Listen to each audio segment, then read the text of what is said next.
자, 안녕하세요. 자, 부동산 공법 강의하는 고상철입니다. 반갑습니다. 자, 이번 시간의 특강은 뭐냐면, 이제 비교 특강인데, 우리 이제 시내 노트 보시면 맨 뒤쪽에 부록이 하나 있어요. 그래서 페이지가 시내 노트 156페이지까지가 우리 기본적으로 꼭 알아야 될 거를 제가 판서한 거를 중요한 거라고 생각됐던 것만 정리했던 게 시내 노트였잖아요. 이 앞부분에.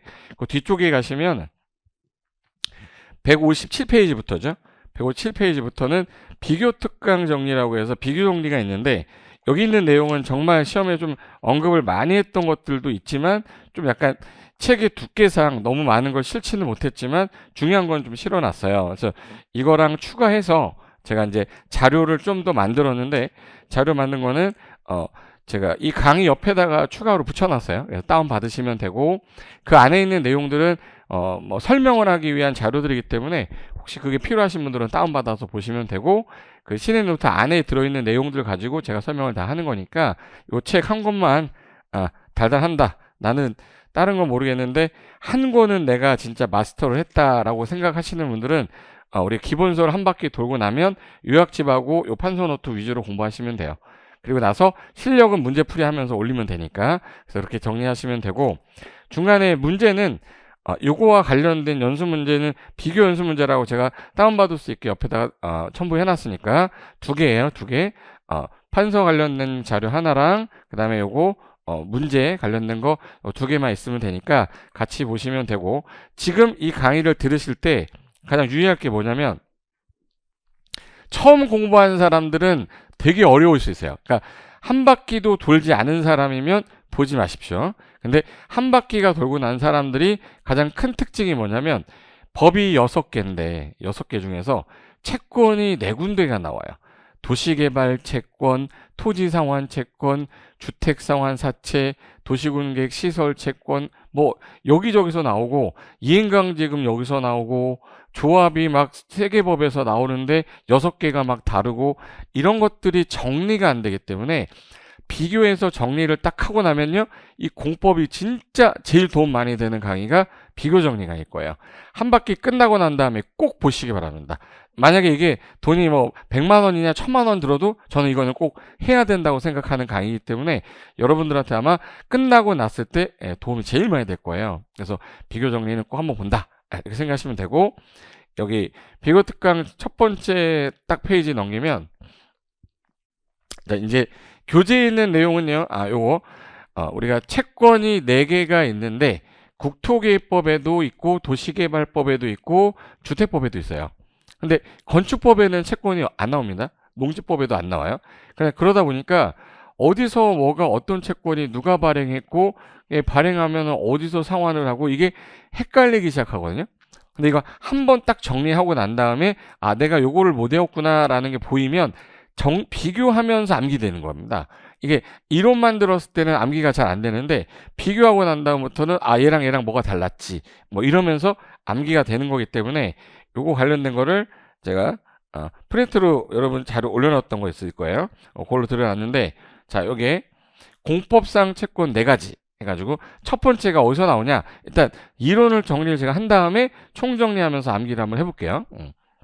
자, 일단 여기 국토계획법에서 도시군계획 시설채권이라는 게 어디서 나왔냐면, 도로로 결정되고 나서 장기간 사업을 시행하지 않았을 때 10년 동안 사업을 안 했는데 그러면 지목이 대인 사람 입장에서는 사용수익도 못하고 건축도 못했어. 그럼 내 땅 사주세요 라고 매수 청구하죠. 그럼 매수 청구를 했더니 현금으로 10억을 줘야 되는데 현금이 지금 부족하거나 주기가 좀 애매한 상황이야, 예산이 없어서. 그럴 때 발행하는 채권이 도시군 계획 시설 채권이었어요. 그리고 도시개발법엔 채권이 2개 나와요. 토지상환 채권하고 도시개발 채권.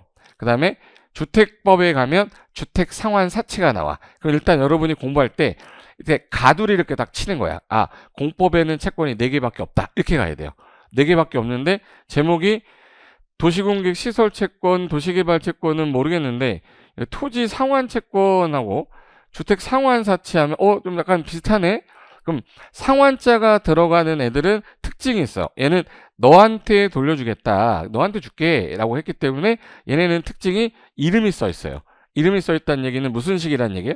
김형식입니다. 그래서 김형식 증권의 특징이 요 상환자 들어가는 애구나. 그런데 토지 상환 채권은 토지로 준다고 돼 있는 것처럼 보이지만 건물이 숨어 있어요. 그거 조심하면 되고요. 얘 그냥 주택으로 주는 거야. 근데 채권이란 말을 썼고 여기는 사채란 말을 썼죠. 왜 뭐가 다른 거냐? 국가가 발행하는 거는 국채, 지자체가 발행하는 건 지방채야. 그러면 국가나 지자체나 기관에서 발행하는 게 채권들인데 사채라는 거는 이거는 회사가 발행하는 거거든요. 회사가 발행하니까 사채라고 썼겠지. 저 사자가 죽을 사자는 아니겠죠. 뱀 사자도 아니고 개인 사자도 아니야. 회사 사자예요. 그러면 회사가 발행하는 채권이겠구나. 주택상환 사채는. 그래서 제목 정도에서만이라도 좀 감이 좀 잡히면 이게 뭘 찍어도 잘 찍을 수 있어요. 하나 더. 도시개발 채권하고 도시공객 시설 채권은 느낌이 일단 상환이란 말이 안 들어갔잖아요. 상환이란 말이 없으면 일단 얘는 특징이 뭐예요? 그러면 얘는 이름이 안 써 있어. 무기명식 채권이야. 무기명일 것 같다. 그거만 일단 알고 시작해도 돼요. 그 다음에 이거에 관한 내용, 얘에 관한 내용, 얘에 관한 내용 다 공부한 다음에 하나로 모아서 딱 하면 채권은 무조건 한 문제에서 두 문제가 나와요. 그럼 얘만 제대로 되면 일단 채권 파트는 나와봐 이렇게 되는 거예요. 욕한 거 아닙니다. 나와봐 이 자식 내가 다 맞춰주겠어. 이렇게 가는 겁니다. 그럼 일단 자, 첫 번째 거부터 할게요. 이름이 도시군 계획 시설 채권이라고 써 있잖아. 그죠? 그럼 여기서 자, 도로로 설치를 하려고 결정을 했는데 결정이 되고 사업을 했어야 될 거 아니야.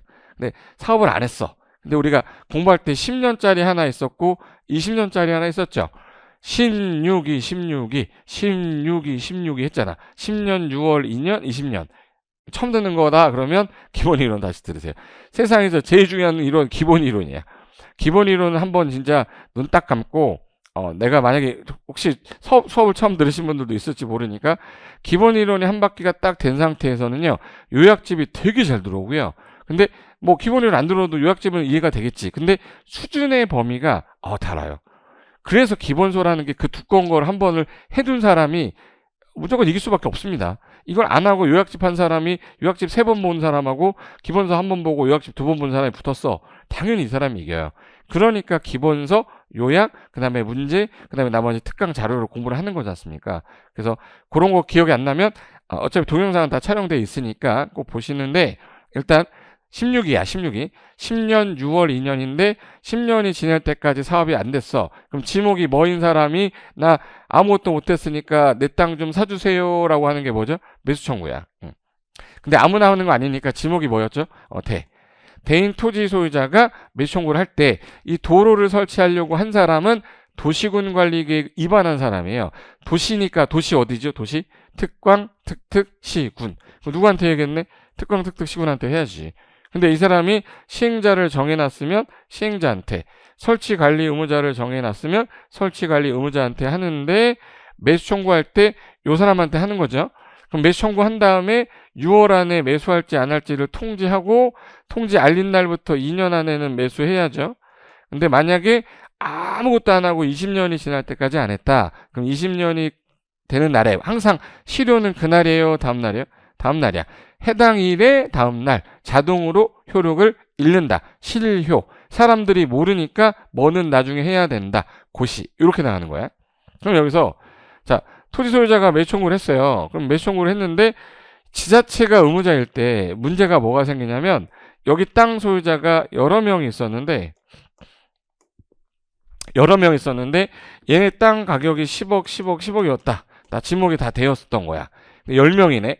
근데 시 예산은 80억밖에 없어. 그럼 시 예산은 80억인데 10명이 들어오면 100억이잖아요? 그럼 몇 명은 못 받겠네? 2명 못 받을 수 있죠. 그래서 얘네가 고민한 거지. 야, 내가 지금 예산이 없어서 그런데 매수 청구 들어오면 내가 사줘야 되는데 시 예산이 없다. 미안한데 야, 너 내가 이자 붙여서 나중에 현금으로 돌려줄 테니까 요 시설 부지가 도시공객 시설 부지죠. 그럼 여기서는 내가 채권 하나 발행해 볼게. 그래서 특광 특특 시장 군수가 발행하는 거예요. 원래는 현금 줘야 되는데 내가 돈이 지금 없으니 이 도시공객 시설 사업을 위해서 채무 권리 증서 하나 내가 발행해 줄게. 그러면 요거 의무자가 누구일 때만 발행 가능한 거예요? 지자체. 민간인일 땐 발행이 안 돼요. 그래서 지자체인 경우에만 발행하는데 원칙이 아니다 보니 너가 뭐 해야 된다. 원해야 된다. I want you 채권. 네가 원하면 채권 줄게. 예. 근데 채권을 원해야 되는데 여러분이면 자 10억을 현금으로 받으실래요? 5, 6년 뒤에 현금으로 받을래? 지금 받는 게 맞죠. 그래서 원하지 않는 거야. 그래서 가만히 봤더니 여기는 서울이었는데 부산에 거주하는 놈, 광주에 거주하는 놈, 제주도 거주하는 놈 이런 애들이 있어. 그럼 여기 거주하지 않은 사람한테 굳이 현금을 줄 필요는 없잖아요. 그래서 네가 원하지 않아도 강제로 우린 발행할 거야. 그래서 부재부동산 토지 소유자거나 업무용이 아닌 거 뭐라고 그러죠? 비업무용이면 내가 용돈은 너한테 3천만 원 줄게. 일단 용돈은 얼마 주겠다? 3천만 원? 그러면 10억에 3천만 원이면은 3천만 원 현금 주고 9억 7천을 나중에 채권으로 갖고 있다가 시기가 도래하면 돈 주겠다는 얘기예요. 그죠? 근데 얘네들이 은행에다가 10억 넣어놓으면 이자가 한 달에 막 250만 나오는데 여기서는 이자가 100만 원 나와. 그럼 누가 이걸 원하겠어요? 그래서 은행 이자율은 요거 높아야 된다, 낮아야 된다? 높아야 된다. 여기 채권 발행 이자율이 은행 이자율보다 이상이어야 된다. 그리고 청구 들어온 게 몇 년이죠? 10년인데 남은 게 몇 년이에요? 10년. 그럼 이 10년이 끝날 때까지는 얘가 없어져야 될 거 아니에요? 그럼 얘는 상환을 언제까지 할 겁니까? 남은 게 몇 년이라서? 10년이라서 10년 안에는 상환을 해야 된다. 그래서 부재부동산 비업무용 채권일 때 아까 요 3천만 원은 용돈 주는 거야. 소나타 타라고. 그러면 3천만 원 현금 주고 나머지 9억 7천은 은행 이자 이상 줄 거고 상환 기간은 10년 이내에서 우리 조례가 정하겠다. 요게 도시군계획 시설 채권이에요. 지금 끝났어. 자, 도시공격 시설 채권은 어디서 나왔는지 누가 발행하는지 얘기 다 했죠. 근데 요거는 이해가 지금은 딱 됐잖아요.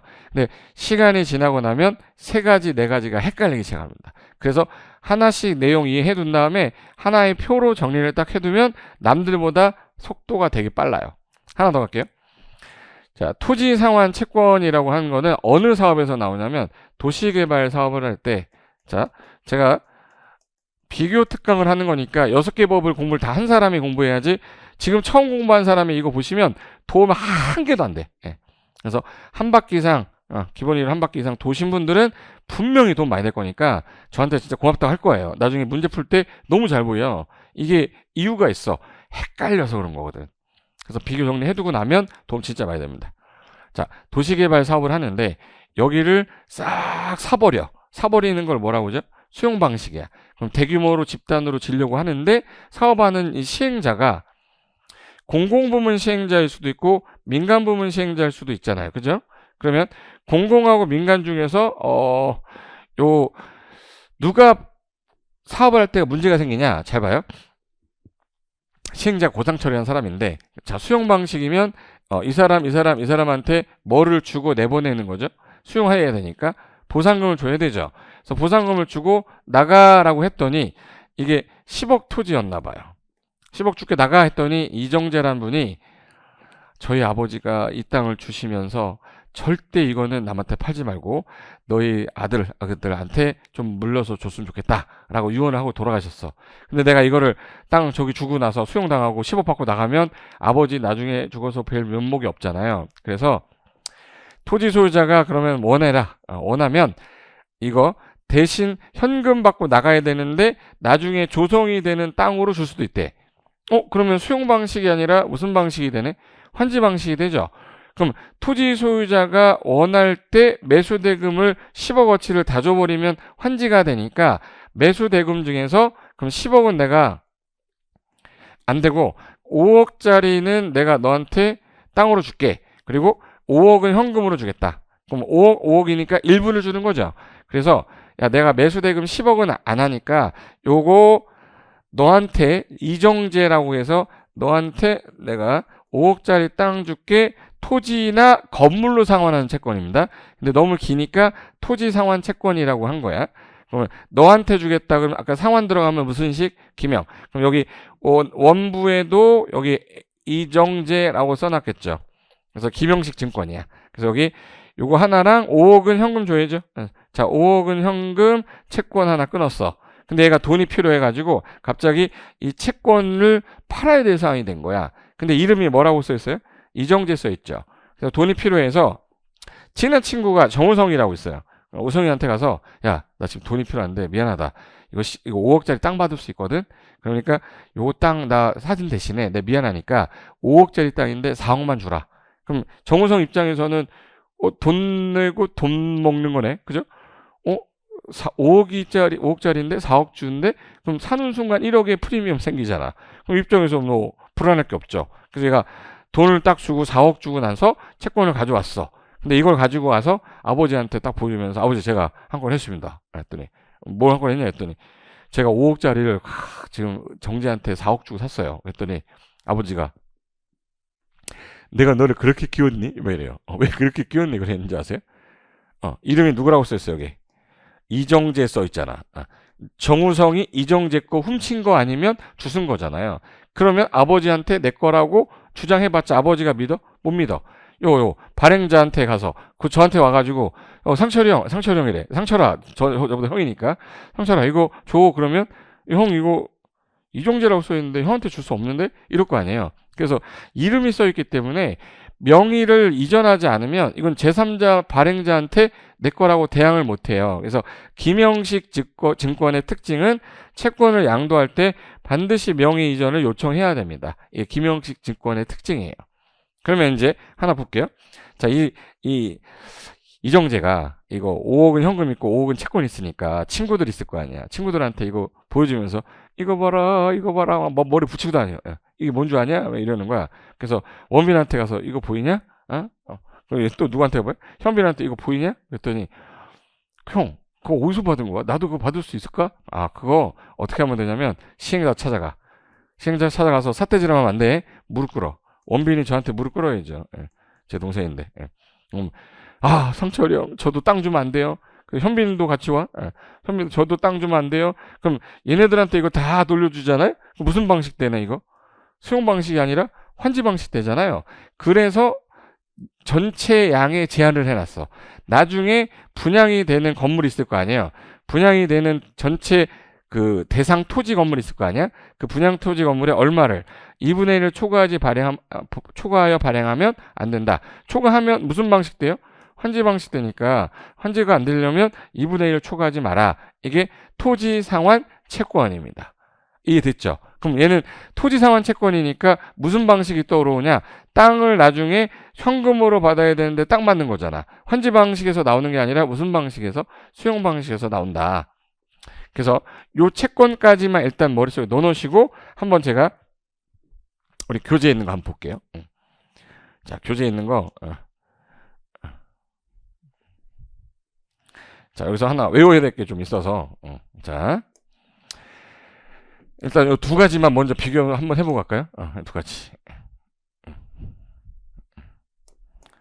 자, 도시군객 시설 채권은 도로로 결정되고 장기간 미집행이 됐을 때 매수 청구가 들어왔을 때 다음에 해당하는 경우 원래 도로 결정되고 매수 청구했는데 돈이 없는 거야. 그래서 원칙은 현금을 줘야 되지만 미안하다. 내가 채권 발행할게. 그럼 토지 소유자가 뭐 할 때? 원할 때.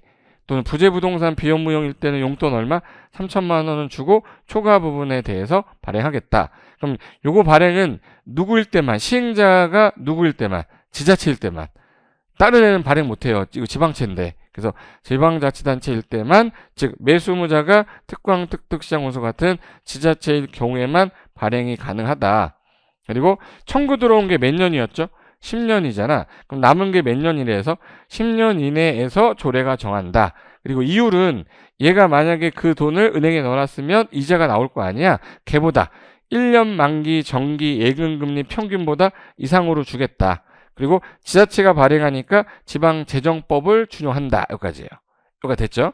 자, 방금 전에 도시공개 시설 채권 했고, 자, 그 다음에 도시개발 채권 봐볼게요.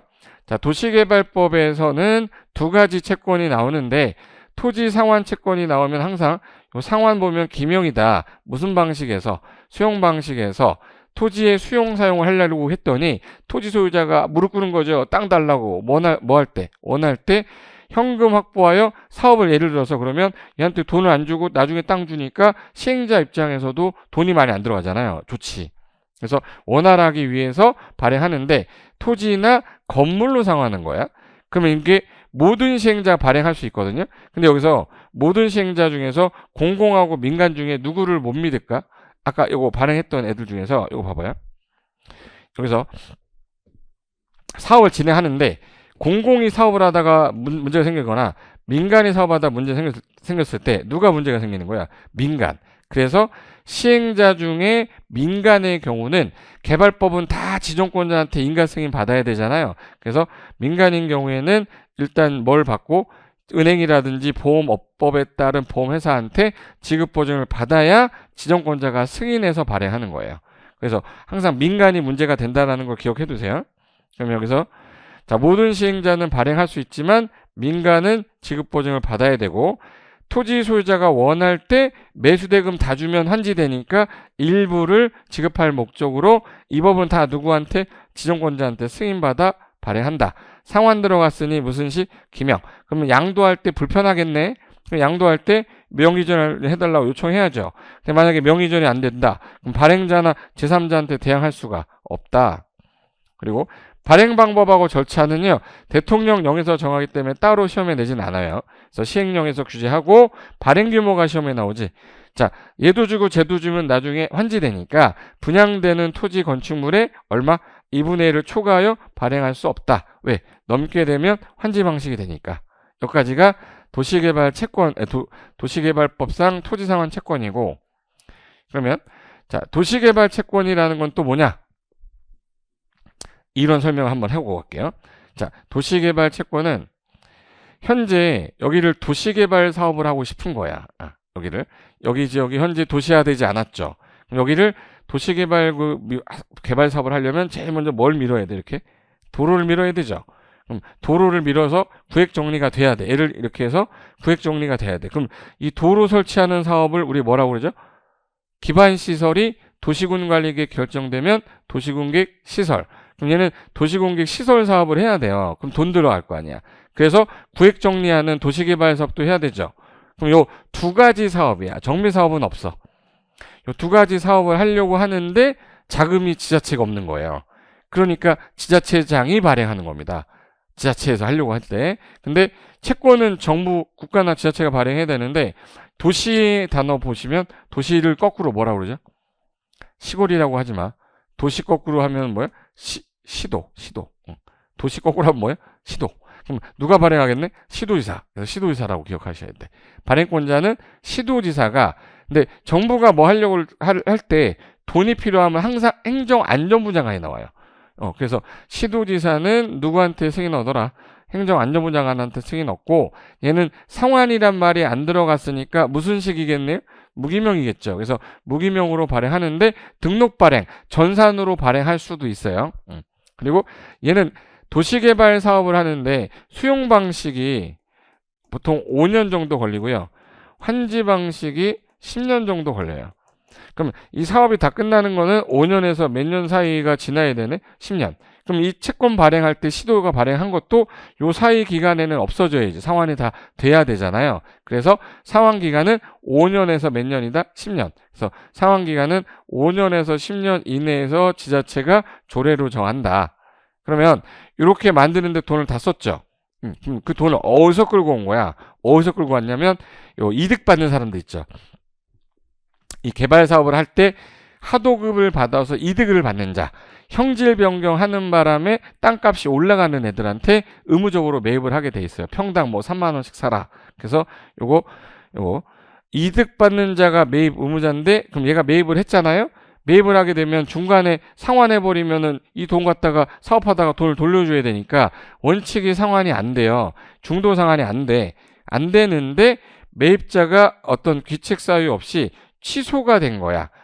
또 착오로 뭐 10억만 매입하면 되는 걸 15억을 매입했네. 그럼 5억 부분은 이건 돌려줘야죠. 그래서 착오로 매입했거나 초과로 매입을 했을 때만 중도 상환이 되지, 이거 아니면 안 된다.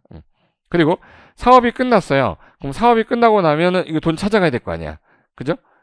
사업 끝나고 나면 이제 도시개발 채권이니까 나중에 돈 다시 받아야 될 거 아니에요. 땅으로 받는 게 아니니까. 근데 안 찾아가고 있는 거야.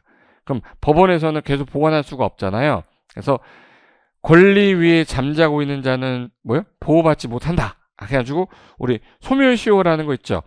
민법에는 뭐 상사채권, 민사채권 5년, 10년 복잡해. 필요 없어. 도시개발법이나 부동산 공법은요.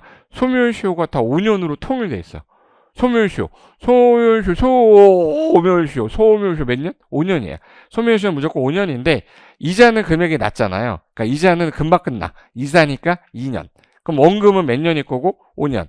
원금은 5년이고 이자는 2년. 그래서 줄여서 이걸 이라고 그래요. 원금을 5년, 이자 2년. 시험에서 3번이나 나왔다. 원금 5년. 소멸시효 나오면 5년이야. 이자 나오면 2년. 3자 나오면 3년. 4자 나오면 4년. 이자 나오면 2년. 뭐 그렇게라도 기억해 두세요. 이게 도시개발 채권이다라고 보시면 돼요. 그러면 도시개발 채권의 개념은 보세요. 무슨 사업할 때 필요한 건데 도시개발 사업이나 도시공객 시설 사업을 하는데 그냥 이름을 도시개발 채권 이렇게 표현한 거지. 그래서 자금 조달을 위해서 도시 거꾸로 뭐라고 그랬죠? 시도지사가 행안부 장관 승인 얻어서 하되 상환자 안 들어갔으니까 뭐겠네? 무기명식이니까 양도 자유롭습니다. 그리고 상환 기간이 수용이 5년, 환지가 10년 정도 걸리니 5년에서 10년 범위에서 조례가 정하겠다. 그리고 얘는 지자체가 발행하는 국공채 금리를 참작하면 되고요. 이자율은 소멸시효가 특이 있어. 특이하게 소멸시효, 원금은 5년, 2 이자는 2년. 여기까지가 도시개발 채권이었고요. 그 다음에 주택 상환사채 한번 볼게요. 자, 주택 상환사채는 우리 주택법 공부할 때 건설 사업하려면 돈이 어마어마하게 들잖아. 근데 사업하다가 보면 자금이 융통이 안 되는 경우가 있어. 그럼 여기서 부도 나서 그냥 이거 그냥 공사 다 끝내고 다 주고 같이 그럴 수 없잖아. 그래서 그러면 자금력이 좀 안 되면 너가 그래도 건실한 회사면 앞으로 요 아파트를 공급받을 사람들한테 돈을 미리 땡겨서 회사가 채권 발행해서 그 돈을 받아다가 아파트를 짓는 데 쓰고 이 사채 갖고 있는 사람들한테는 조금 더 싸게끔 공급을 하자. 그래서 주택으로 상환하는 사채. 그래서 단어가 주택 상환 사채거든요. 이걸 또 잘못 읽으면 주택 상환사채 이렇게 하면 안 돼. 주택 상환 사채. 이음절로 된 세 단어예요. 주택으로 상환할 것을 목적으로 하는 사채. 회사인데 주택을 건설하는 회사는 우리나라 공공기관은 어디죠? 한국토지주택공사. LH공사죠. 내공사라 그러면 안 돼. LH, 랜드 하우징. 한국토지주택공사. 걔네가 발행하거나 아니면 건설회사는 누구죠? 등록업자가 연간 20만을 건설하려는 등록업자가 현재 발행을 할 수 있어. 근데 둘 중에 누구를 못 믿는데? 등록업자 못 믿죠. 그러니까 얘는 부도 났을 때 책임질 사람이 있어야 되니까 지급보증을 받으셔야 돼요. 그래야 요 계획 작성에서 건설 파트의 장은 누구죠? 국토교통부예요. 그래서 국장에게 뭘 받아라? 승인 받아라. 승인을 받고 난 다음에 발행하는데 그중에 등록업자는 조건이 좀 필요하다. 요게 시험에 잘 나오죠. 야, 너 등록업자 법인이어야 돼. 개는 안 돼. 사채인데 사채니까 법인 회사여야죠. 그리고 자본금 요것만 5억이고요. 특징이 주택 상환사채는 3이라는 숫자가 많이 나와요. 3. 주택 상환사채라고 그래. 그래서 주택 상환사채. 3이 되게 많이 나오는데 자본금만 5억이고요. 요거 제외하고는 다 숫자가 3 들어가. 야, 너 최근 3년간 연평균 건설 300세대 이상 건설한 건실한 회사여야 이거 사채 발행할 수 있고, 주택상환사채 발행 규모는 최근 너 3년간 너 얼마 줬니? 평균 제가 700세대는 줬거든요. 그러면 700개 이내까지만 발행해요. 연평균 건설 호수 이내까지만. 상환기간도 요 사채를 발행한 날 있죠. 이날부터 3년을 초과할 수 없습니다. 그래서 사채 발행일로부터 공급계약 체결일까지 3년을 넘으면 안 된다. 그리고 여기서 누가 얘가 발행을 할 때 얘한테도 발행했고 얘도 얘한테 발행했어. 근데 얘가 부도가 난 거야. 얘는 부도 나도 누가 알아서 할 거 아니에요. 정부가 나서서. 근데 얘는 민간건설이잖아. 그럼 얘는 이 부도 났으니까 이제는 쓰러져야 돼요. 종이 조각 되는 거 아니죠. 여기 뭐 받아놨네? 지급보증.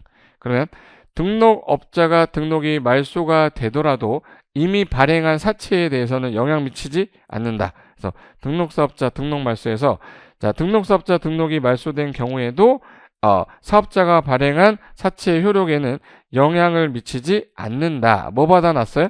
지급보증 받아놨어요. 여기까지.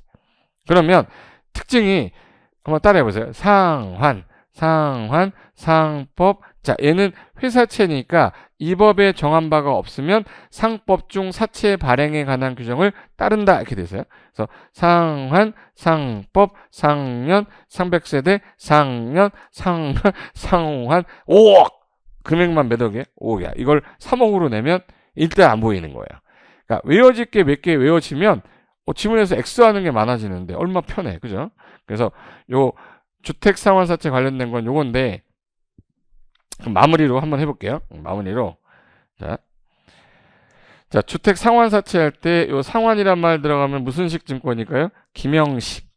그리고 주택 건설하는데 자금을 마련하려고 하는 거기 때문에 요거 주택 건설하는 자금 마련이야. 그래서 발행자가 누구였냐면 한국토지주택공사, 줄여서 뭐라고 그래요?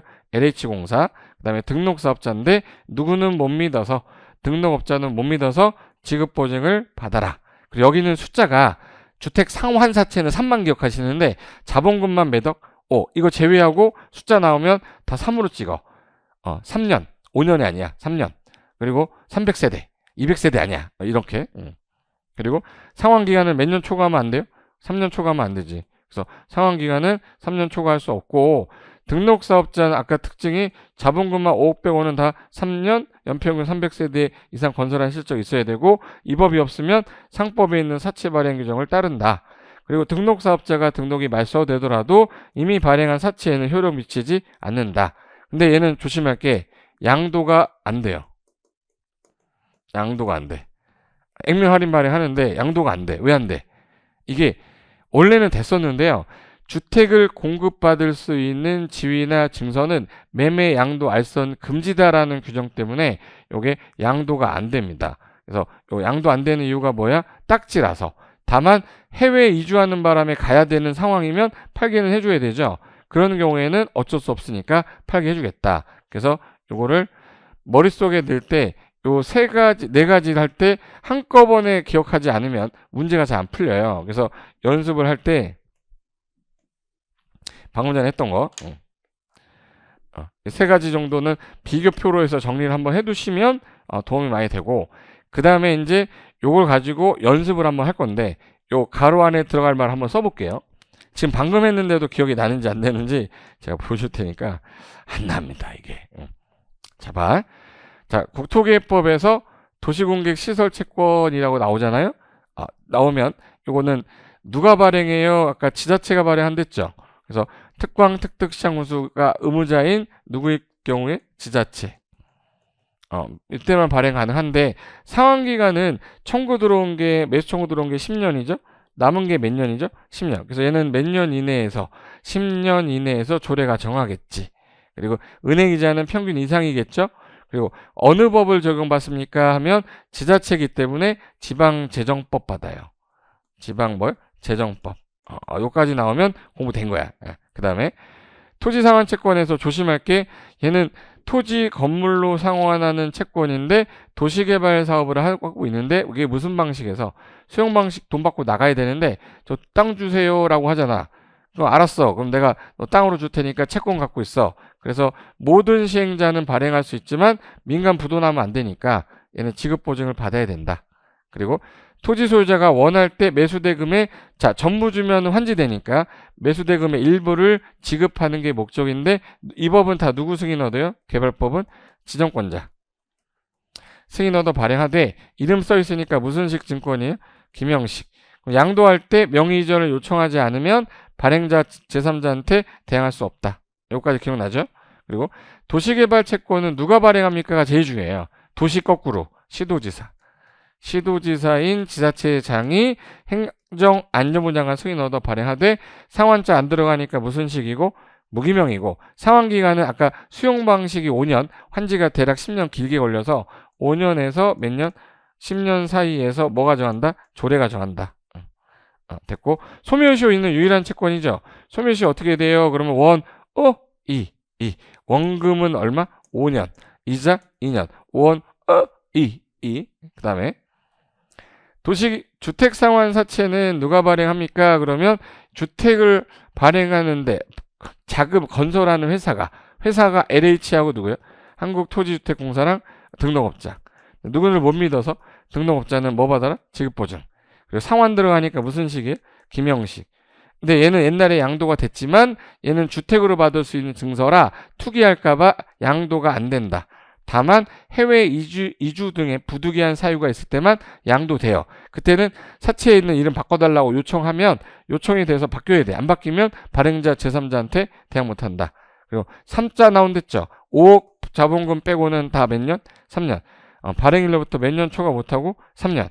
또 자본금은 최소한 몇 억? 5억 이상으로 3년간 연평균 300개 이상 진 건설 실적이 있는 건실한 회사만 발행할 수 있게 해주겠다 이 뜻이에요. 그래서 요거 정리가 되면 요 연습만 하시면 돼. 이게 발행자가 제일 기억이 잘 안 나요. 이 발행자가 나중에 하면 발행자가 제일 기억 안 나오고 승인권자는 발행자 찾으면 나오겠지. 자, 일단 도시군계획 시설 채권은 장기 미집행 시설 부지에서 매수 청구했을 때 특광 특특시장 우수인 누구? 지자체가.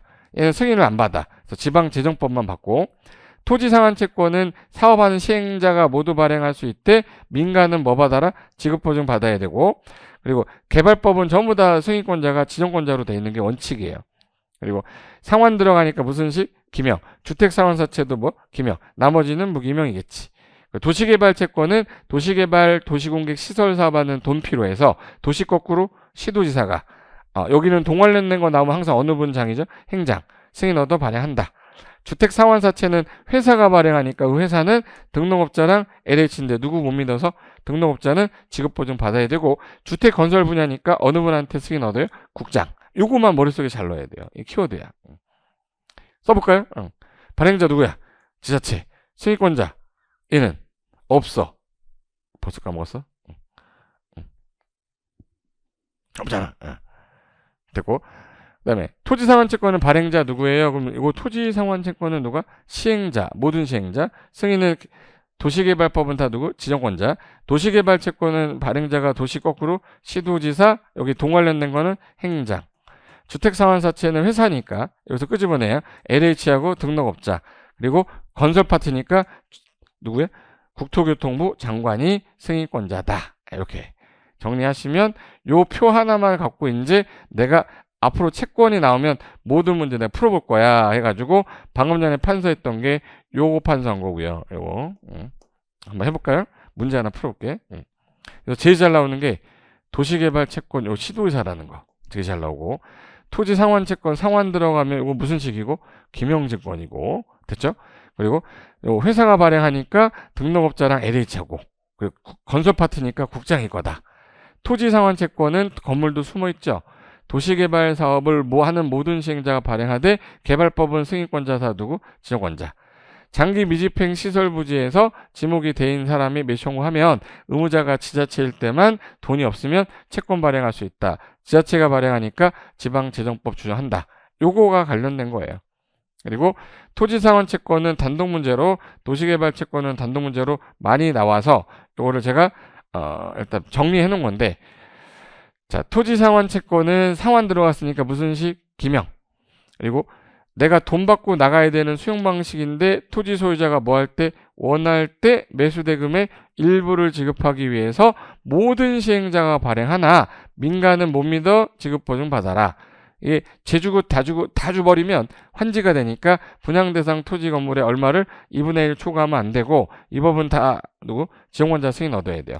상환 들어가면은 기명이니까 양도는 가능하지만 얘는 명의이전을 해야 된다. 안 하면 발행자, 제3자 대행할 수 없다. 제가 이렇게 반복을 했는데도 안 되면 이건 진짜 사람도 아니야. 할 수 있어.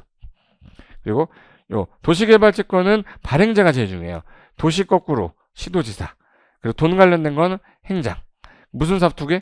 도시개발하고 도시공개 시설사업 자금 조달. 상환 안 들어가니까 뭘? 무기명. 등록 발행도 돼요? 네. 그리고 수용은 5년 정도, 환지는 10년 정도 걸리니 상환기간은 5년에서 10년. 소멸시효는 원금은 5년, 이자 2년. 그래서 문제 한번 풀어볼까요? 주택법령상 주택상환사채에 관한 설명이다. 자, 옳은 거 찾아보세요 라고 했는데, 자, 옳은 거 찾아봅니다. 옳은 거. 자, 등록사업자는, 자, 얘 믿어서 못 믿어서? 못 믿어. 사채 발행은 LH랑 등록사업자잖아. 근데 얘는 자본금이 있어야 돼. 5억. 그리고 기준이 맞아야 되죠. 그리고 금융기관 못 믿으니까 주택도시보증공사 등에 뭘 받으면, 그렇죠. 보증받으면 발행할 수 있죠. 맞네. 네, 맞는데? 19회, 25회, 30회 나왔잖아, 지금. 일단 맞는 것 같아. 그럼 이제 2번으로 가는 거예요. 2번. 주택상환사채를 발행하려는 자는 주택상환사채 발행계획 작성하여 기획재정부 장관이 왜 나와? 건설 파트는 어느 분 장관이에요? 국장. 이렇게 된다니까. 아, 그래서 선생님이 외우라고 한 거예요? 네, 맞아요. 그 다음에 주택상환 들어갔으니까 뭐죠? 김영증권이고요. 사채권자 명의 변경은 취득자 성명을 채권에 기재하는 게 아니라 채권 원부에다, 사채 원부에다가. 사채 원부에 있는 걸 바꿔달라고 해야지 되고, 채권에 있는 것도 당연히 바꾸는데 사채 원부를 변경하는 걸로 가야 돼요. 틀렸고. 등록사업자 등록 말소됐다. 그럼 얘 부도난 거야. 그럼 얘가 발행했던 사채에 영향 미쳐요? 안 미쳐요? 안 미쳐. 그가 발행한 사채의 효력을 상실한다가 아니라 미치지 않는다. 왜? 지급보증 받은 회사가 알아서 할 겁니다. 그리고 주택상환사채 발행에 관해서는 주택법보다 상법 중 사채 발행 규정 우선 적용한다? 잠깐만. 지금 우리 무슨 법 공부하고 있어요?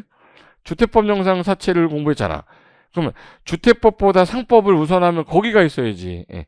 이 법을 먼저 적용하고 없을 때 상법을 따른다 이렇게 해야죠.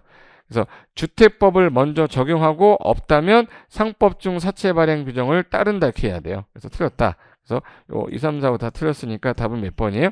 1번. 그래서 여기까지가 일반적인 이제 내용입니다. 그래서 요거 관련된 게 이제부터 하나 끝났잖아요. 그럼 여러분은 요 기출 제가 옛날 비교 문제를 넣어놨어요. 그래서 요 문제를 풀면서 끝낼 테니까 보세요. 단독 문제로 나왔던 최신 미출 문제인데, 자, 토지 상환 채권에 관한 설명이다. 요 중에서 맞지 않는 것을 했네. 맞지 않는 거, 틀린 거. 한번 해볼게요. 1. 자, 토지 상환 채권은 무슨 방식에서 나오죠? 수용 방식에서 나중에 조성된, 자, 여기 모두 포함된다고 그랬는데, 건물.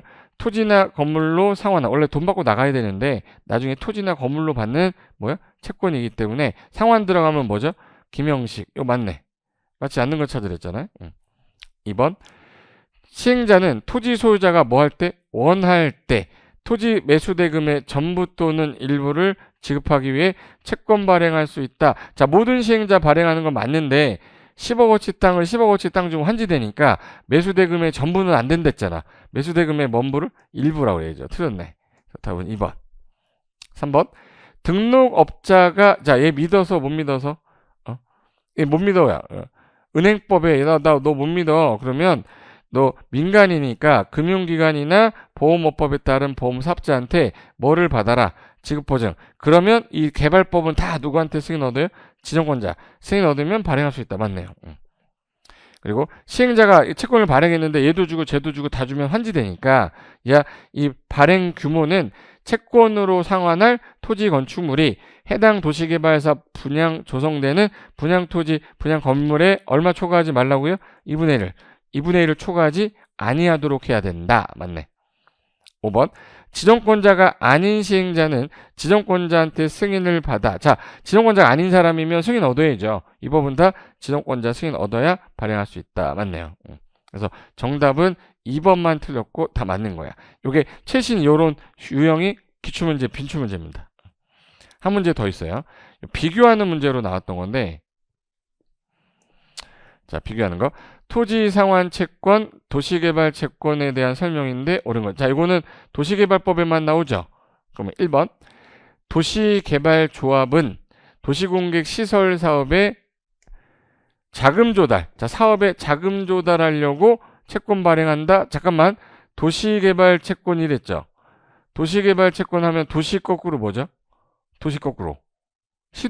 시도의사가 발행하는 거잖아. 조합이 어떻게 발행을 해? 이거 말도 안 돼. 이게 안 보이는 거예요.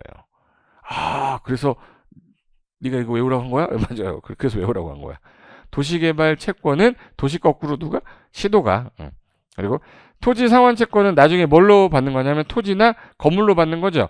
근데 이거 가지고 있으면 그거 받잖아요. 근데 돈이 없으면 은행에다가 아니라 전당포에다가 요거 대신 돈 받을 수 있어. 질권 설정이 돼요. 질권 설정이 가능하다. 없다가 아니라 있다.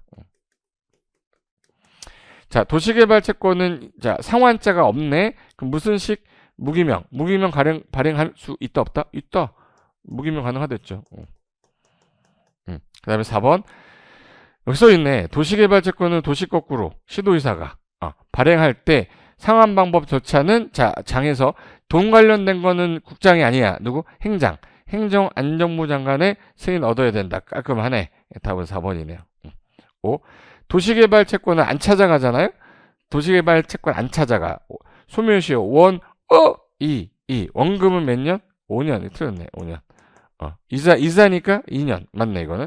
원금이 5년인데, 이자 3년이라고 했으니까 틀렸죠. 그래서 답이 4번입니다. 그래서 이게 채권 관련돼서, 이런 유형으로 기출이 나왔구나. 그래서 이 기출 유형 관련된 걸 한번 보는 이유는, 내가 앞에 거를 비교 연습했던 거 같고, 이렇게 푸는 거구나. 라고 이해하시면 돼요. 그래서 이 강의 끝나고 나면 조금 어렵고 헷갈렸던 것들이 정리가 되면, 여러분 모의고사 때 잘 안 틀리는 것들이 이런 것들이 잘 틀려요. 이게 안 틀리면 안정적인 점수가 좀 나오기 시작하는 겁니다. 이해되셨죠? 그럼 잠깐 쉬었다가 뒷부분에 두 번째 파트 여기 실효 규정 관련된 거 있죠? 실효 규정 총정리 한번 들어가도록 하겠습니다. 잠깐만 쉬었다 할게요. 자, 이번 시간에는요, 우리 이제 실효 규정 관련된 건데, 자, 이제 실효라고 말이 나오면 공법에 실효된다 이런 말 자주 나오거든요. 근데 효력을 잃는다라는 규정은 항상 일정 기간이 지났는데 뭔가를 안 했어. 그럼 없애버리자라는 뜻이 실효예요. 그러니까 효력을 없어지게 되는 거를 실효된다, 해제된다 이런 말을 쓰는데 국토개발법에 5개가 있고 도시개발법에 5개가 있는데 둘 다 시험에 되게 잘 나와요. 그래서 공법에는 실효가 총 10개가 있는데 10개를 아예 외워버렸어. 그럼 그 지문 나오면 다 맞히는 거예요. 그래서 이거는 실효 규정은 어떻게 되냐면 볼게요. 자, 일단은 국토개발법에서는 5개가 있거든요. 우리가 시가와 조정구역 공부할 때 용도구역 중에서 도시가 무질서하게 시가화되는 거 맞고 단계적 개발을 도모하기 위해서 일정 기간 유보를 하는 거죠. 유보를 한다는 얘기는 일정 기간 유보 기간을 정해놔야죠. 그게 5년에서 20년 사이에서 정한 기간이야. 그 기간이 끝나면 그날에 항상 실효는 그날 다음날. 그래서 얘는 5년에서 20년이라는 시간 중에서 유보 기간을 정해. 그럼 유보 기간 끝난 이 날에 다음날 효력을 잃는다. 이런 표현 쓰는 거야. 그래서 얘는 보자마자 유보 기간 끝난 날에 다음날. 유보기간 끝난 날의 다음날. 그게 5년일 수도 있어요. 그럼 5년이면 5년 되는 날의 다음날이야. 근데 이거를 20년이 되는 날의 다음날에 해제된다 이렇게 하면 7년일 수도 있잖아. 근데 그걸 20년까지 간다고 하면 안 되니까 유보기간이라는 말을 꼭 써요. 그 다음에 도시공객 시설은 도로로 결정이 되고 나서 아무것도 안 하고 10년, 그 다음에 20년. 그 중에 실효되는 거 몇 년이었죠? 20년이었지. 그래서 20년이 되는 날의 무슨 날? 다음 날. 강산 2번 바뀔 때까지 안 하면 없애버려라. 그 다음에 기반인설 부담구역은 써 있어요. 뭐라고 써 있어요? 1년이라고 써 있어. 지구단위 계획은 몇 년이라고 써 있어요? 3년이라고 써 있어요. 끝. 그래서 기반인설 부담구역 지정이 되고 1년 안에 계획을 짜야 되는데 1년 안에 기반인설 설치 계획을 수립하지 않았다. 그럼 1년이 되는 날에 다음 날. 지구단위 계획 구역 지정되고 나서 계획을 짜야 되는데 3년이 될 때까지 안 짰다. 3년이 되는 날에 다음 날. 요거 두 가지는 기간이에요, 딱. 근데 주민이 입안해달라고 제안을 해가지고 구역이 지정됐잖아요. 그래서 기지, 산지, 입 5가지 제안할 수 있잖아요. 그럼 예를 들어 지구 단위 계획 구역 지정해주세요라고 지정이 되면 이제 제안이 됐으니까 주민이 제안한 거야. 그럼 5년 안에 착수를 해야 되는데 5년 안에 착수를 안 하면 할 마음이 없는 거로 봅니다. 그래서 5년 안에 착수 안 하면 그날에 되는 날에 무슨 날? 다음 날. 그래서 이거 5년이란 단어, 얘는 3년, 얘는 1년, 얘는 20년, 얘는 유보기가 끝난 날에 다음 날. 그래서 요 5개밖에 없어요. 그래서 이게 국토개발법상 실효사유 5개고요. 그 다음에 이제 도시개발법에 가면 해제되는 사유가 5개가 한 문제로 나와요. 그럼 일단 절차가 어떻게 되는지부터 보세요. 구역 지정과 동시에 개발 계획을 짜서 시행자 정해지면 시행자가 짜는 계획을 구체적인 뭐라고 그러죠? 실시계획. 인가가 나면 수용 방식이다. 그럼 착수해. 착수해서 다 끝났어. 그럼 공사 완료가 됐네. 그럼 공사 완료 공고가 됐어. 그럼 요 단어는 공사 완료 공고가 된 날에 그날 3시에 공고를 했어요. 그럼 3시에 없어지는 게 아니라 셋, 넷, 다, 여, 일곱, 여덟, 아홉, 열, 열하나, 삐, 땡 치면서 1초 되면 무슨 날 되는 거야? 다음 날. 그럼 구역은 뭐 된다? 해제. 그리고 땡 치면서 필요 없는 권리는 소멸한다. 그래서 공사 완료 공고가 끝나는 땡 소멸한다 이렇게 표현해요. 그럼 일단 이건 완료돼서 해제된 거 한 개. 자, 환지 방식은 너 나갔다가 요거 다시 돌아오면 요걸로 줄게라는 계획을 짜야 돼서 얘는 수용 계획은 없지만 환지 계획은 있단 말이야. 그래서 인가 받고 착수해서 완료됐네. 그럼 준공검사를 신청해서 받으면 야 환지 가져가라고 환지 계획에서 정한 대로 환지 처분합니다. 그럼 환지 처분 공고 오늘 또 얘도 3시에 한 거야. 3시에 가져가는 거 아니죠. 그래서 넷, 다, 여, 일곱, 여덟, 아홉, 열, 열하나, 삐, 땡 치는 순간 1초 되면 무슨 날? 다음 날. 그럼 다음 날부터 사업 끝났는데 개발구역이 계속 있을 필요는 없죠. 이제 도시인데. 그래서 다음 날에 구역은 해제된다. 그럼 이거는 완료된 거죠.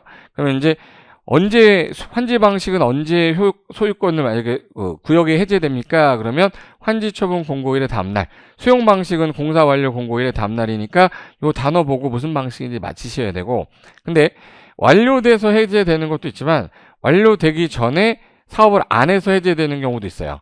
안 해서 해제되는 경우는 자, 원래 동시에 구역 지정하고 개발 계획을 짰어. 그럼 시행자가 실시 계획 짤 때 여기 무슨 계획 집어넣는댔죠? 지구 단위 계획. 지구 단위 계획은 몇 년 안에 짜라고 배웠는데 3년. 그러면 실시 계획도 몇 년 안에 짜야겠네? 3년. 그럼 3년 안에 인가 신청해야 돼. 그래서 요거 3년 시험에 나오는 거예요. 3년 안에 인가를 받지 못하면이 아니라 3년 안에 인가를 신청하지 않으면 3년이 되는 날에 다음 날. 항상 다음 날이니까. 근데 짧게 많은 구체적인 지역은요. 예를 들어서 미개발지 같은 경우는 구역 지정하고 나서 개발계획 짤 시간 주죠. 공법에서 개발 나오면 항상 숫자 따라다니는 거. 뭐라고 그랬지? 이런 개발 그랬잖아. 이런 개발. 몇 년? 2년. 그래서 요거 2년이야. 오타났네. 2년이 될 때까지 요거 2년이에요. 2년이 될 때까지 개발계획 안 짜면 2년이 되는 날에 다음 날. 근데 구역 지정되고 난 다음에 시행자 정해줬죠. 그러면 요거 실시계획에 뭐 들어있어요? 지구단위 계획. 그럼 몇 년 안에 인가 신청해야 돼? 3년. 3년이 될 때까지 안 하면 3년이 되는 날에 다음 날. 근데 요 2년하고 요 3년이 왜 기간을 준 거냐? 짧게 많은 지역, 미개발지라서 그러면 해당 면적이 330만 제곱미터인 거야. 어마어마하게 크죠? 그때는 2년이 아니라 몇 년으로 바뀌어요? 5년으로. 그래서 요거는 2년이 아니라 몇 년으로 바뀌어요? 5년으로. 330만 이상일 때. 그래서 머릿속에 그러면 해제되는 사유를 보니까 완료돼서 해제되는 거 2개, 완료 전에 해제되는 거 위에 3년, 밑에 2년, 3년, 그리고 5년 있었죠.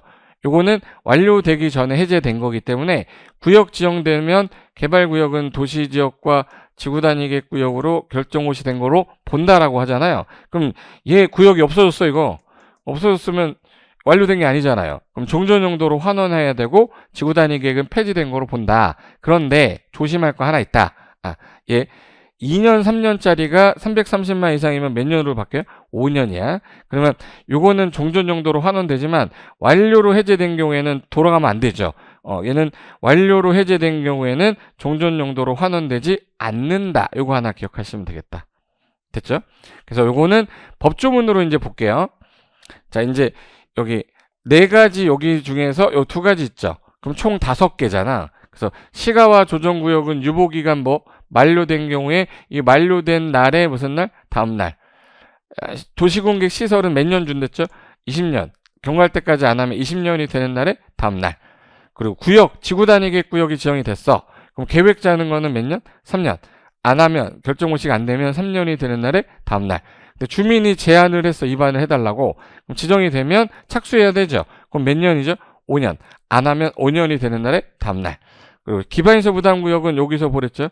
구역 지정되고 나서 몇 년 안에 계획 짜야 되죠? 1년. 그래서 1년이 지날 때까지 기반인설 설치계획 수립되지 않으면 1년이 되는 날에 다음 날. 이건 국토계획법이고. 그 다음에 우리 개발법에서 실효되는 거는 구역을 지정과 동시에 개발계획을 짰어. 그러면 요거 실시계획은 몇 년 안에 인가 신청을 해야 되죠? 3년. 안 짜면 3년이 되는 날에 다음 날. 이래서 완료가 됐네. 수용 방식하고 환지 방식 달려지죠. 수용 방식은 공사 완료 공고일에 다음 날. 환지 방식은 환지 처분 공고일에 다음 날. 요거는 이제 동시에 구역 지정과 동시에 했을 때 짧게 많은 지역은 구역을 일단 지정해 놓고 나중에 개발 계획을 짜는 걸 몇 년 준댔죠? 2년. 그래서 자연녹지, 생산녹지, 도시지역, 외지역은 미개발지, 중앙행정위원장 협의한 땅, 개발구역 안에 주거, 상업, 공업지역을 다 더했더니 전체 면적의 몇 프로 이하? 30% 이하. 그리고 개발계획을 공모하면 구역을 지정하고 난 다음에 공모받은 계획 갖고 개발계획 짜는 거잖아요. 얘네들은 몇 년을 주겠다? 2년. 그래서 구역 지정되고 나서 2년 내 개발계획 수립고시 되지 않았다. 그럼 그 2년이 되는 날에 무슨 날에? 다음날 해제된 거로 본다. 그 다음에 개발계획까지 짜줬어. 그럼 이제 실시계획 짜야 되죠. 그럼 요 실시계획에 뭐 들어있어요? 지구단위계획. 3년 안에 실시계획 인가 신청을 안 하면 3년이 되는 날에 다음날. 근데 요 2년하고 3년이 짧게 더 많을 수 있죠. 그게 얼마 이상? 330만 제곱미터 이상이면 몇 년도로 바뀐다? 5년. 그럼 요거에 따라 해제가 됐을 때 종전 용도 지역으로 환원되거나 지구단위계획 폐지되는 거로 보지만 뭐로 인한 경우? 완료가 돼서 해제되는 경우에는 그러하지 아니하다. 그래서 이걸로 정리하시면 이제 실효 규정은 이게 전부라고 보시면 돼요. 이해됐죠? 그럼 이제 박스 안에 들어갈 숫자만 여러분이 연습해서 넣으시면 되는데, 자, 시가와 유보기간 뭐 만료되는 날, 끝난 날에 무슨 날? 다음 날. 도시공객 시설은 몇 년? 20년. 지구단위계획 짜는 거는 얘 몇 년? 3년. 입안 제한에서 착수하는 거는 몇 년? 5년. 기반인설 부담구역은 몇 년? 1년. 이렇게 해야지. 그 다음에 자, 개발구역은 지정할 때 동시에 개발계획을 같이 짰네. 그럼 요거 지정되고 나서 실시계획 나오니까 이 실시 나오면 몇 승용 나야 돼요? 3년 내 인가 신청 안 하면 그날에 다음날. 그 다음에 구역 지정하고 난 다음에 개발계획 짜는 거 1년 개발 몇 년 준댔죠? 2년. 그리고 개발계획 짜지면 실시계획은 몇 년? 3년. 안 짜면 그날에 무슨 날? 다음날인데 이게 5년으로 바뀌는 경우 있었죠. 면적이 얼마 이상이면 330만 제곱미터 이상이면 몇 년으로 한다? 5년으로 한다. 해서 요거만 정리하면 돼요. 그래서 이제 내 머릿속에 맨 처음에는 이게 안 들어가요. 안 들어가는데 한번 하고 난 다음에 내가 따로 외워야 될 거를 두 개로 구분하는 거야. 그래서 제가 교재에 요거 윗부분은 뭐예요? 국토계획법, 밑에 거는 도시개발법, 숫자 관련된 거 형광펜 하는 거 있죠? 요것만 좀 유의하시면 분명히 문제 다 풉니다. 그래서 항상 볼 때 시가와는 유보기간 끝난 날에 무슨 날? 다음 날.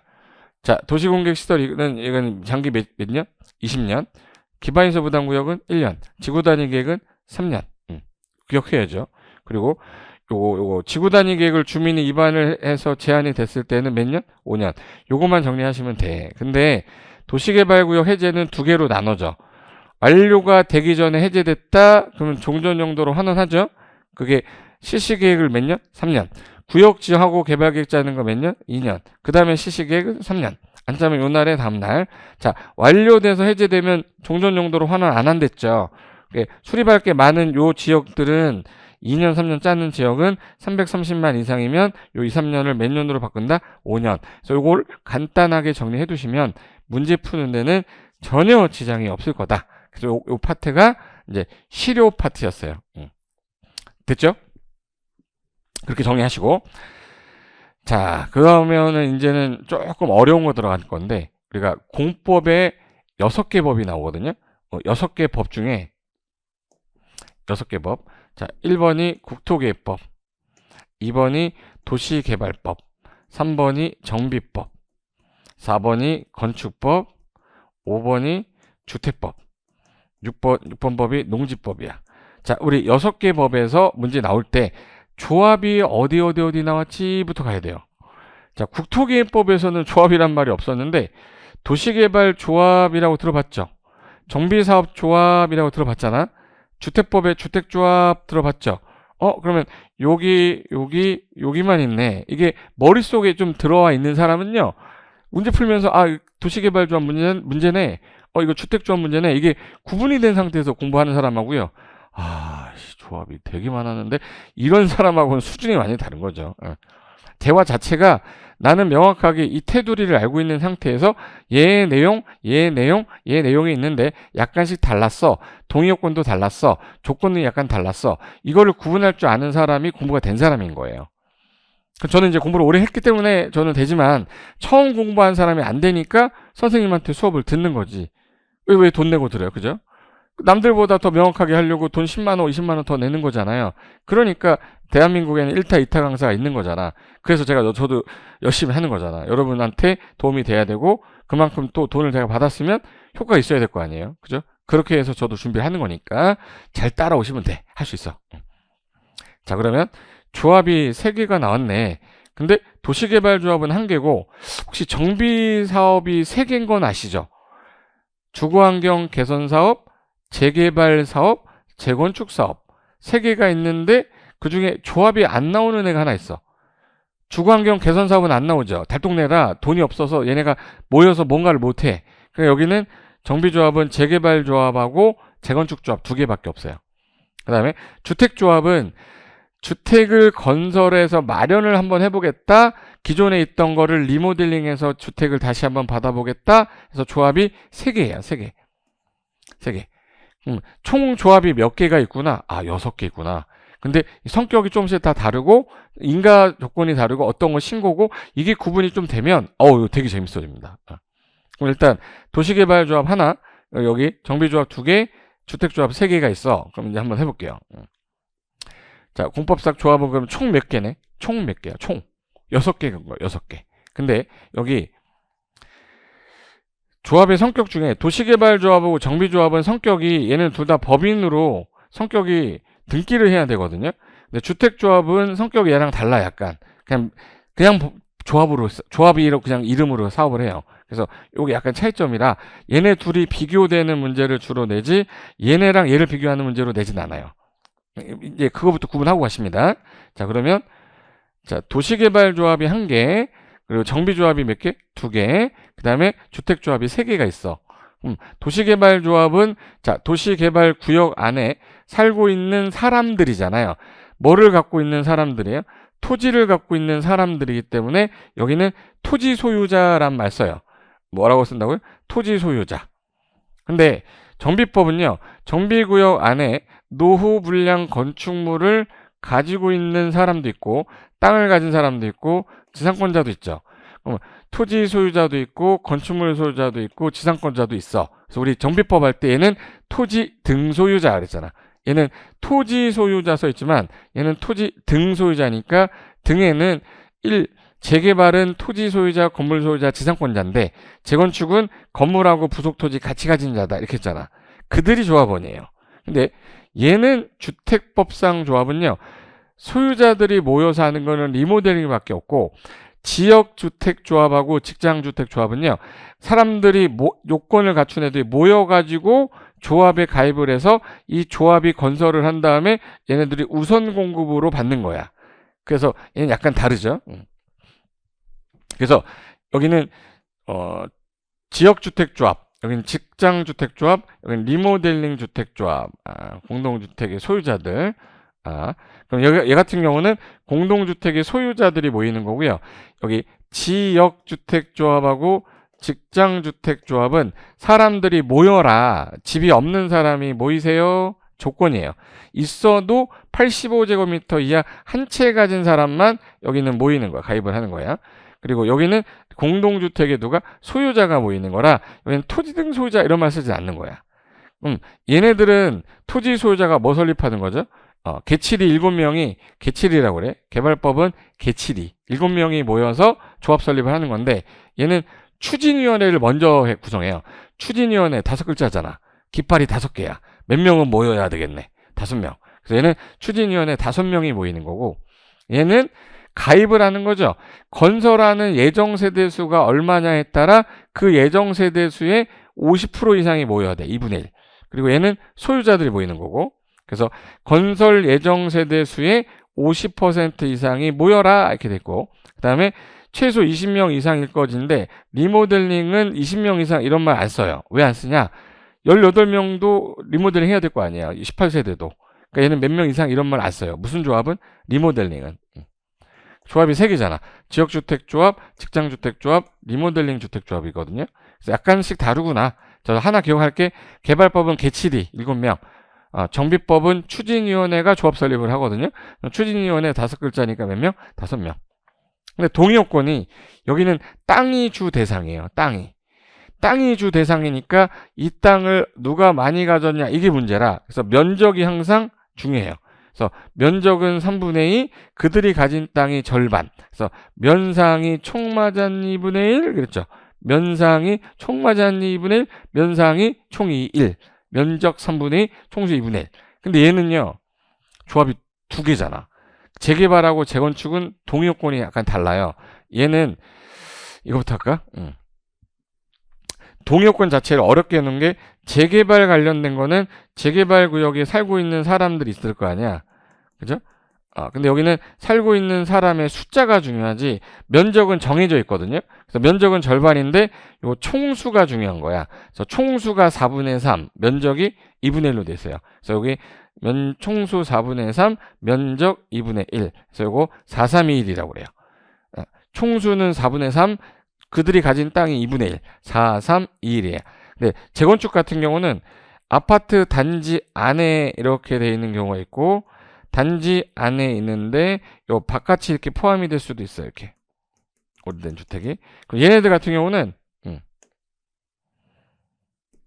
그래서 단지 안에 있을 때는 각동 구분 소유자 과반수와 전체 동 구분 소유자 4분의 3, 면적도 4분의 3 이렇게 돼 있어요.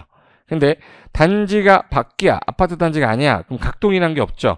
자, 여기 총수 4분의 3과 규제가 재건축이 더 세서 여기는 2분의 1이잖아요. 여기는 3분의 2예요. 그래서 재개발은 4321, 재건축은 4332야. 근데 단지 아닐 때는 각동 과반수, 전체 동 4분의 3, 면적도 4분의 3. 그래서 동의요건이 시험에 잘 나와서 이렇게 외워둬야 오래 가요. 그래서 재개발은 4321, 재건축은 규제 세서 4332. 단지 바뀔 때 단지 안에 있으면 각동 과반수 동의 없고 전체 동 4분의 3과 그들이 가진 대지 면적이 4분의 3 됐고, 그 다음에 주택조합에서 지역하고 직장조합은 머릿속에 넣어야 될 때 얘네들은 가입을 하는 거죠. 얘는 가입을 하는 거니까 조합 설립 동의가 아니야. 누구만 동의 얻어요? 리모델링만. 그럼 리모델링 같은 경우는 자, 리모델링은 하나 물어볼게요. 요거 기존에 공동주택이 있는데 이들이 조합을 설립을 할 거예요. 조합을 설립하려면 동의 얻어야 될 거 아니에요? 동의 얻을 때 제발 재건축보다는 규제가 조금 더 완화돼 있어요. 왜? 리모델링은 많이 하라고 권장하기 때문에. 그래서 얘는 조합 설립할 때 동의 요건이 각동 과반수는 똑같아요. 각동 과반수, 요 과반수죠? 똑같아. 근데 얘는 전체 동 소유자의 그냥 3분의 2만 얻으면 돼요. 3분의 2. 근데 동이 하나다. 동 하나 얻는다 그러면 동 3분의 2만 얻으면 돼. 이게 조합 설립 동의 요건이에요. 요 조합 설립 동의 요건, 요 조합 설립 동의 요건 중에서 얘는 4분의 3이면은 75%죠. 3분의 2면 66%잖아. 67% 정도. 그러니까 당연히 리모델링 조합 설립하는 게 동의 얻기가 더 쉬운 겁니다. 요건 자체가 완화돼 있어서.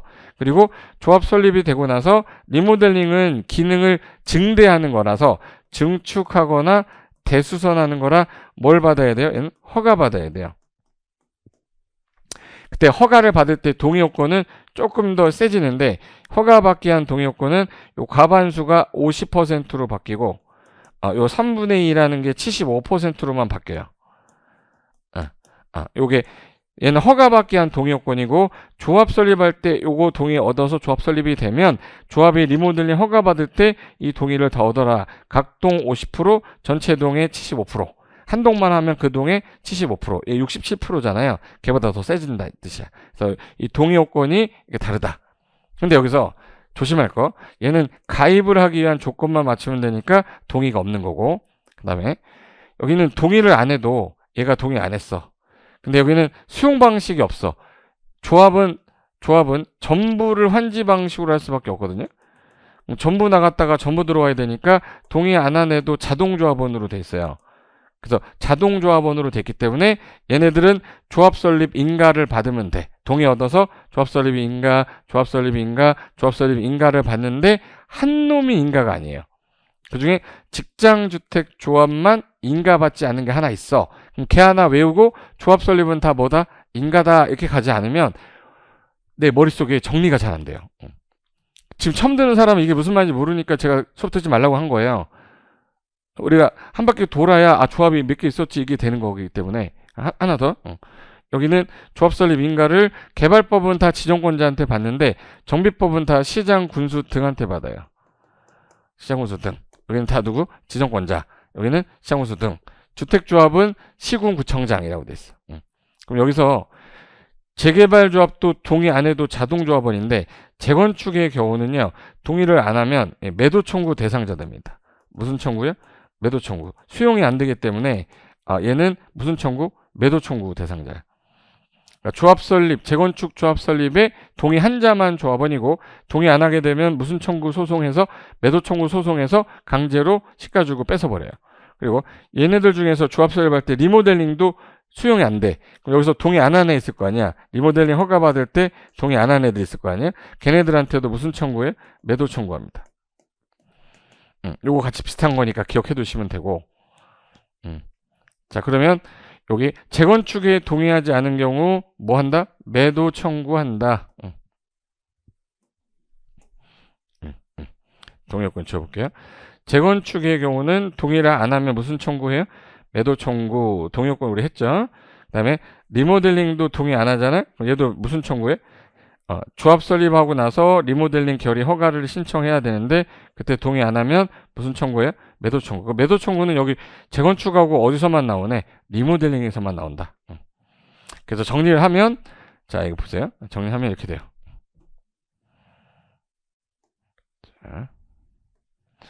자, 도시개발조합은 개칠이 몇 명? 7명. 정비사업조합은 어떻게 돼요? 몇 명? 5명. 추진위원회.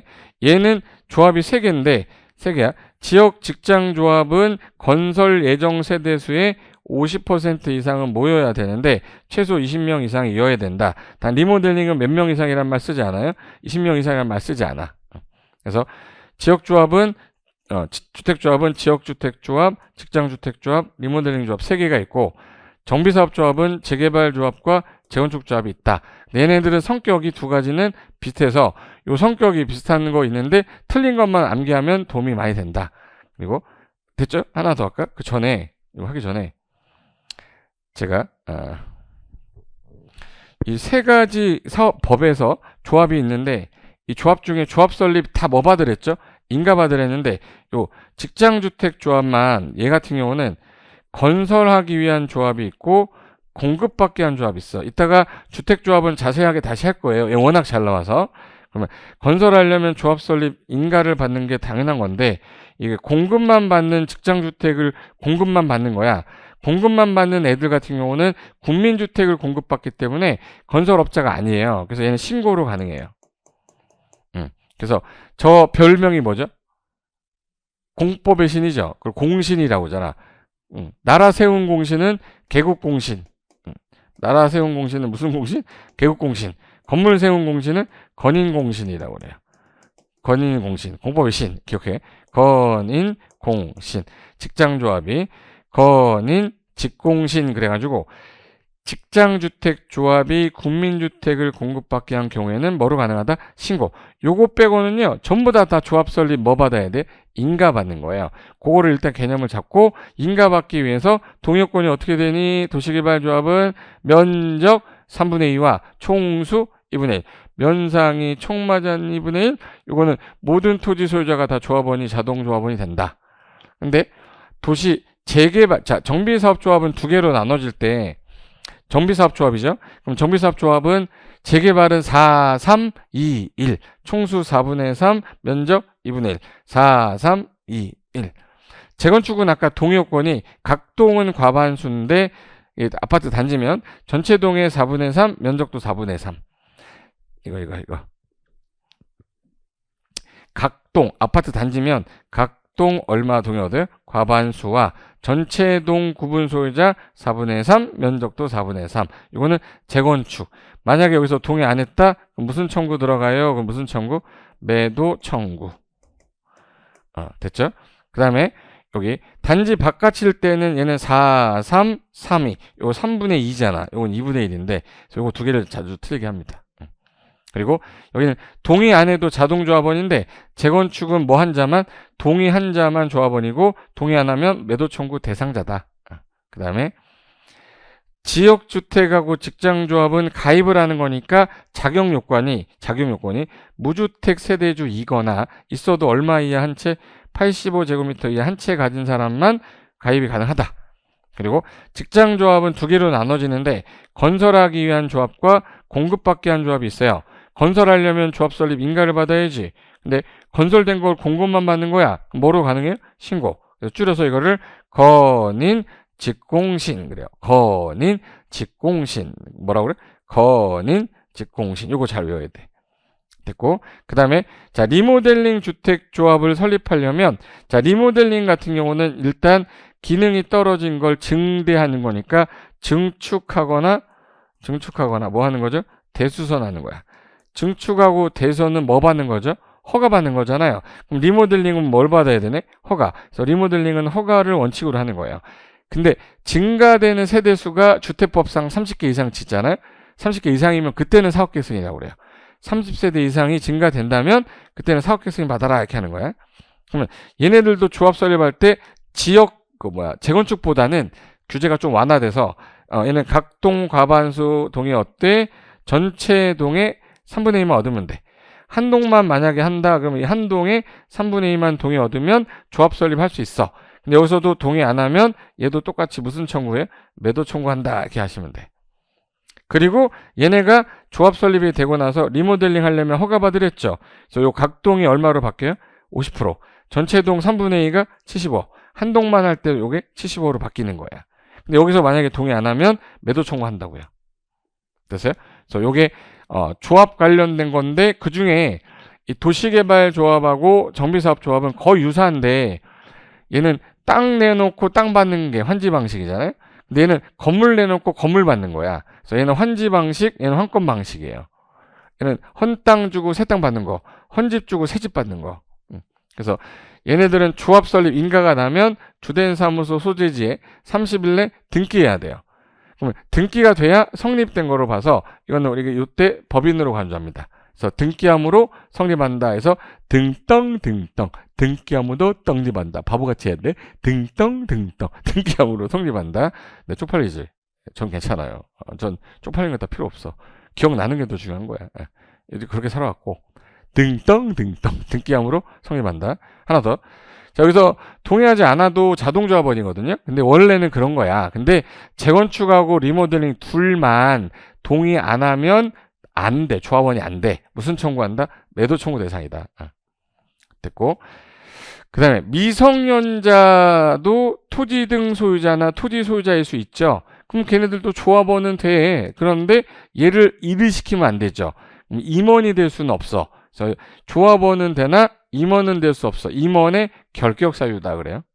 그리고 총회는 반드시 두는 건데 이 도시개발조합은 대의원회를 둘 수 있다라고 돼 있고요. 정비법은 두어야 한다 이렇게 돼 있어. 도시개발조합은 50인 이상이 의결권 가진 사람이면 둘 수 있다고. 정비법은 100인 이상이야 조합원이. 그러면 토지 등 소유자 100인 이상이면 반드시 두어야 한다라고 그래서 이게 좀 헷갈릴 수 있어요. 그래서 이 차이점까지 같이 기억하시면 일단은 조합 관련돼 가지고 좀 헷갈린 거는 많이 줄어들 수 있어. 그래서 요거 뒷페이지 부분이 요거거든요. 그래서 동의요건 하나 외우고 저랑 암기 끝내고 갑시다. 자, 재개발구역은 어떻게 돼요? 조합 설립 동의요건이 우리 재개발구역 안에 살고 있는 사람, 얘는 면적이 중요하댔어요. 총수가 중요하댔어요. 재개발은. 살고 있는 사람의 추가 중요하댔잖아. 도시개발은 총 면상이 총 2분의 1인데 재개발은 여긴 전체 총수 4분의 3, 면적 2분의 1. 총수 4분의 3, 면적 2분의 1. 그래서 4, 3, 2, 1. 줄여서 얘는 뭐라고 그래? 4, 3, 2, 1. 재건축은 주택단지 안에 있어. 주택단지 안에 들어있어. 그러면 각 동 구분 소유자 뭐 과반수. 전체 동의 4분의 3. 면적도 4분의 3. 그래서 얘는 4343이죠. 4343. 근데 단지 바깥이 있네. 그럼 얘랑 똑같잖아. 쟤랑. 얘는 규제가 좀 세서 4321이 아니라 4332. 32. 그래서 433이다. 332. 요거.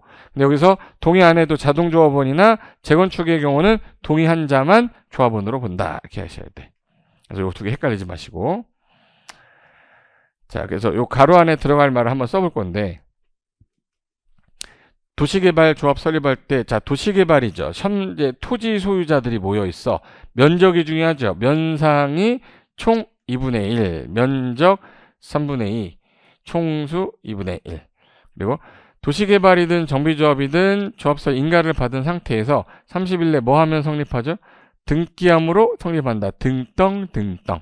그리고 미성년자들 중에서 얘는 조합원은 되지만 조합원은 가능하죠? 근데 가능한데 임원은 될 수가 없다. 대의원에는 도시개발조합은 의결권 가진 자가 50인 이상이면 둘 수 있다는데 정비법은 100인 이상이면 반드시 뭘 두어야 된다. 동의요건 해볼게요. 자, 재개발 같은 경우는 4, 3, 2, 1 총수 4분의 3 면적 2분의 1 4, 3, 2, 1 재건축은 주택단지 안에 들어있어. 그러면 각동 과반수인데 총수는 4343이죠. 총수 4분의 3 면적 4분의 3 단지 바뀌다 그러면 얘랑 좀 세요. 433이야. 총수 4분의 3 면적 3분의 2 요거 하나 기억하시고 그 다음에 요 재건축 조합 동의 설립할 때 각 동별 구분 소유자 얼마? 과반수. 리모델링도 각 동은 얼마야? 과반수인데 얘는 재건축은 규제가 세서 전체 4분의 3, 면적도 4분의 3. 리모델링은 그냥 숫자에 그냥 3분의 2. 한 동만 해도 숫자에 3분의 2. 근데 얘네가 허가받을 때는 각 동 50%, 전체 동의 75%. 한 동만 할 때도 75%. 요 연습을 좀 하셔야 돼. 그리고 직장조합은 건설하려면 인가받으랬죠. 근데 공급만 받아. 국민주택을 건설한 걸 공급만 받으려고 가입한 거야. 그럼 얘는 인가를 안 받고 뭐야? 신고. 건인 직공신.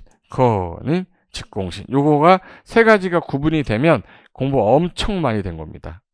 공부 엄청 많이 된 거야. 그래서 총정리할 때 우리가 제가 시험 노트에다가 집어넣은 건 이것만 좀 봐두셔라. 요 앞부분은 제가 설명을 해야 여러분 이해가 될까봐 하나 넣은 거고 결론은 이거예요. 도시개발조합은 1개, 정비조합은 2개, 주택조합은 3개. 얘네들은 성격이 좀 유사하다. 왜?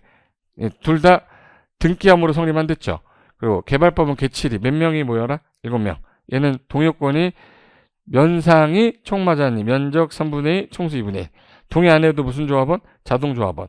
총회는 반드시 있는데 대의원회가 50인 이상일 때 둘 수 있다라고 그랬죠.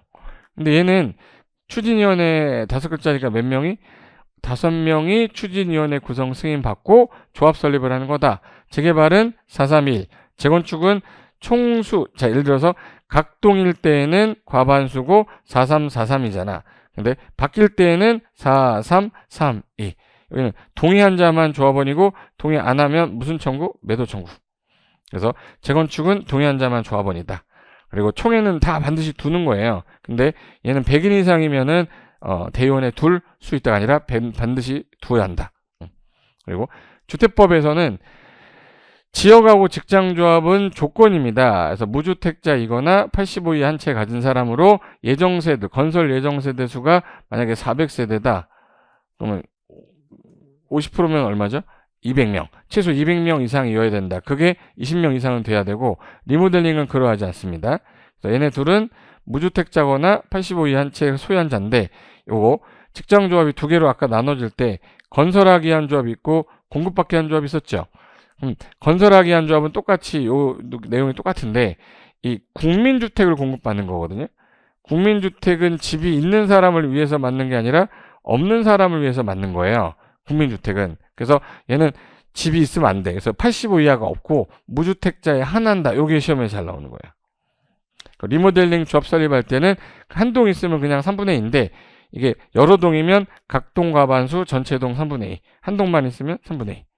그리고 얘네들 중에 지역 직장은 가입을 하는 게 조건이죠. 단 리모델링은 결의에 찬성을 해야 돼.